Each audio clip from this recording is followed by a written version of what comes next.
Today, I want to see if you can relate to some of the worst anxiety symptoms that I've ever experienced during my times with anxiety disorders. Welcome to this video, my friends. I'm sharing these worst anxiety symptoms with you today, not to give you some kind of reassurance that you are physically safe, okay? I'm not about that. I want to plant the seed in your mind that if I can go through similar bodily symptoms that you're going through right now and heal, come out on the other side and be healed, so can you. That is the reason for why I am sharing these worst bodily anxiety symptoms that I've ever experienced. And in the comment section below, make sure to add a comment to see if you can relate to some of these symptoms. In no particular order, we're going with number one. Number one comes down to dizziness and depersonalization. Let me tell you something. This used to take up my attention and my focus all day long. It didn't matter who I was with or what I was doing. I was so focused on the fact that everything around me looked blurry. It was all blurry. And with that blurriness came a certain degree of brain fog, meaning I couldn't think about things. I was thinking about something, but I really could not get to a conclusion around things. And it was very difficult for me to order things at the with the menu at a restaurant. It was difficult for me to make decisions for my own online, interactions and business. So the dizziness and depersonalization didn't just affect me at a physical level, it affected me at a mental level. And what also happened was it created emotional numbness. So what was interesting was it was this chemical protection from my system telling me that, hey, there's too much overload going on here, too many traumas, you're living a chronically stressful life, yada, yada, yada. Later on, I realized that, but at the time I was going, hey, I cannot even function throughout the day because I'm so dizzy and I feel like I'm going to fall over and I feel like everything is a haze and I feel like I've got this brain fog. Can you relate? Comment below. Number two, the throat lump sensation. Oh goodness, this sensation was like, it was like a golf ball being stuck in my throat. Went on for years. By reading metaphysical explanations around this and emotional explanations around this through certain mentors that I used to have, I realized that so much of this throat lump sensation came down to the reason was an inability to express my words, my ideas, my feelings to people from my past and present. So it was this feeling of holding on to ideas rather than releasing them. But not only ideas, feelings and emotions as well. And I was the type. I was the introvert. I was the type that, if we had 10 people around us in a social gathering, I was the quietest one. I didn't want to speak up because I had this massive fear of rejection by other people and this huge craving for acceptance from other people. So I had this idea that if I did speak up, then I would let people down or I would make a fool out of myself or make a mistake in some way. This throat lump sensation was like this nagging golf ball feeling in my throat that never let up. It was there all the time. And let me tell you, I drank gallons of chamomile tea to let this thing go, but that didn't work until I got to the point where I was actually starting to express myself in the present time to other people, but also people from my past where I was holding on to a lot of guilt around and a lot of blame towards these people. So I was very expressive and this throat lump sensation went away, but can you relate? Comment below. Third symptom, trembling. So I talk about this recently in my anxiety burnout videos that you can check out here. But the trembling was kind of like putting my fingers in an electrical socket and always feeling like I was trembling. This trembling feeling got worse if I was walking up a flight of stairs or I did some physical exercise or I was meeting somebody for a tea date or whatever it was. Anything that I had to do, any kind of interaction with the world, and then coming back from that into, say, your bedroom laying down or sitting down, the trembling was there throughout my entire body. So this was one of the worst symptoms and brought me towards these catastrophic conclusions, MS, ALS, yada, yada, yada. And I found myself Googling a lot. And the worst place you want to be when you're looking up these symptoms is Google, trust me. Number 4, muscle twitching.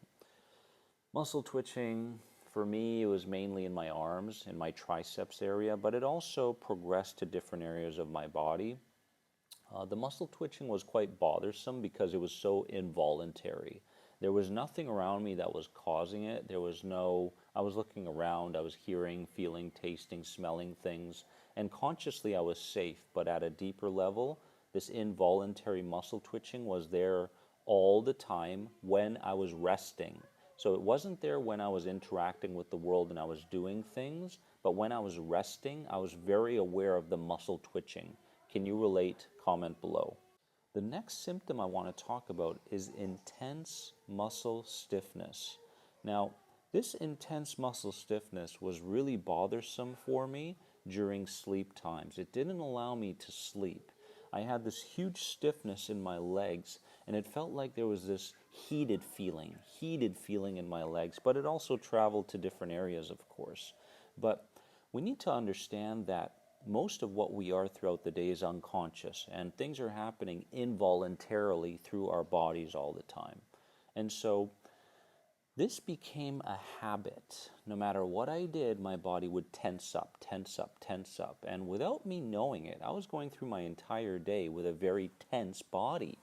And it wasn't till later on that I realized, hey, I am the one that needs to guide these involuntary movements and symptoms that are going on in my body. I, the conscious decision maker, need to show my body that this environment, this situation is in fact safe, and we don't have to create any kind of a fight or flight response in that very moment. So the moment I started to recognize that the stiffness was coming on, I would intentionally start to relax that part of my body, and this helped a lot, my friends. So if you're going through this, please take note of that. The next symptom is stomach nervousness. So there was this constant feeling of nervousness in my stomach, and yes, a tightness in my stomach. And I attributed that to something upcoming, where my stomach was, tight because of, oh God, you're going to go out and meet more people, or you're going to interact in a sport, you might get injured, you're going to go to work, oh, you might make a mistake, oh, you're going to go and travel to another country, oh, goodness me. So there was this constant letting me know of what could go wrong through my stomach area. And it was really interesting because when I started to take note of the message that was coming from this symptom, it started to heal. I started to go, hey, unconscious side, hey, lower self, there's no reason to get so uptight around this or that. Guess what? Mark is safe, Dave is safe, Janet is safe. These people that we're going to interact with in the future are all safe. So there's no reason for this stomach tightness to happen, right? So I started to verbally communicate with different parts of my body, which helped a lot, and I highly recommend it, my friends. The next one is body and brain zaps. It was like zap, zap, zap in my arms, in my head area, in my throat, in my jaw area. It was like, goodness, where are these zaps coming from? It's almost like, you put your finger in an electrical socket and you get this zapped feeling.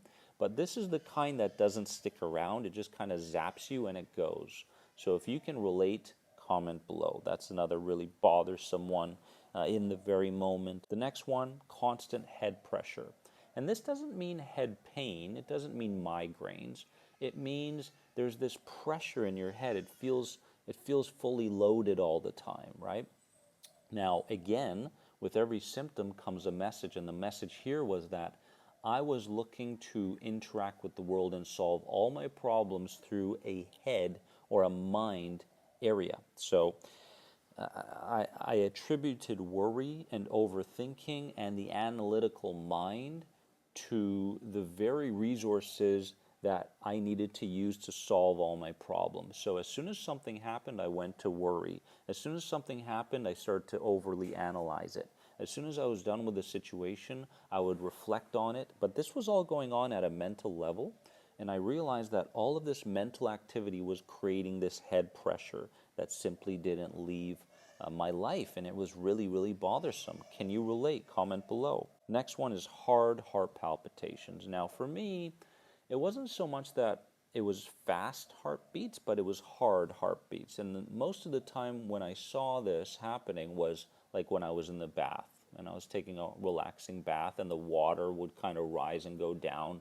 And I was going, wow, my body's really, my heart is working so hard right now to find some kind of equilibrium, some kind of balance in this current situation, because I've lived such a chronically stressful life. And I realized, my goodness, it's time to reel things back and to work with my heart rather than to tell it what to do all the time in a bullying manner. Hey, why are you acting that way? Why is this symptom here? I'm so frustrated around it. So we don't want to bully our symptoms into healing. You don't want to do that. You don't want to go into doership where you're forcing things to happen. But rather, you want to look at the hard heart palpitation and go, hey, I can speak directly to you. There's no reason to hold on to this interpretation anymore, right? The world is no longer scary. All those things that happened in our past are in our past. And in the present moment, look around you. Look at what we can see, the trees, what we can hear, what we can feel, taste, and smell. So that direct communication between conscious decision maker and the heart will help with the heart palpitations, trust me. And finally, chronic fatigue. When it comes to chronic fatigue, you could be bedridden, right, in its worst scenarios. Chronic fatigue where, 10 a.m., 11 a.m., you feel like you can go back to sleep, where you're forcing yourself through the day just to feel like you're functional. Chronic fatigue was a really difficult symptom to deal with, and the most important thing for my chronic fatigue was rest. But all rest is not the same. There are different kinds of rest. When I tried to rest, it was kind of like my anxiety was trying to rest, meaning, yeah, I'm going to take some time to meditate, rest, or ground, or whatever it is, but at the same time, there was this controlling effect that I had over my rest. It has to go this way. Because I'm resting, I need this result. That's not the way you want to rest. You want to feel like there's this uncontrolled approach to your resting, as this beautiful sun comes out. And the less control you feel like you have over your rest time, the better, right? You want to feel like you're completely letting go so that your mind, body, and spirit can recharge, okay? But chronic fatigue was a very difficult symptom. Which one can you relate to? Comment below and let me know in the comments section. I'd love to hear from you guys. And please keep in mind that as strange as this already sounds, and this may sound strange to people that are in the frantic stage, you are already healed. You are already healed in mind, body, and spirit. All you have to do is begin believing it. And when your focus and attention turns to the idea that you already healed yourself from the root causes of these anxiety symptoms, I promise you, your life internally and externally will improve in a supercharged kind of way. So keep that message in mind, my friends. I love you so very much. If you have any questions on any of my #1 anxiety recovery programs, head over here. Bye-bye.